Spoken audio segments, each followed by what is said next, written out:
Arestado ang isang lalaking nanutok umano ng baril sa anak ng kanyang kumpare sa Valenzuela. Ayon sa pulisya, naghinala raw kasi ang suspect na may isinumbong sa pulisya ang biktima tungkol sa kanya. Tumanggi muna magsalita ang suspect. May unang balita si James Agustin.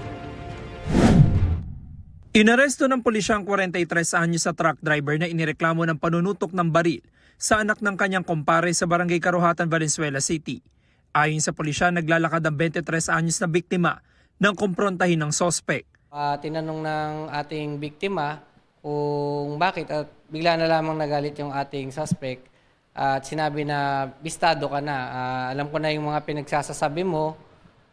Dito ay bumunot siya ng kanyang baril at kanyang tinutukan ng ating biktima at sinabi, gusto mo barilin na kita dito.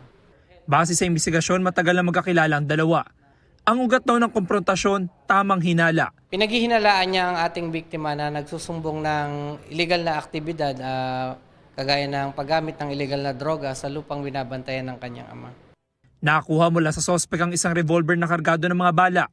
Walang naipakitang kaukulang dokumento ang sospek.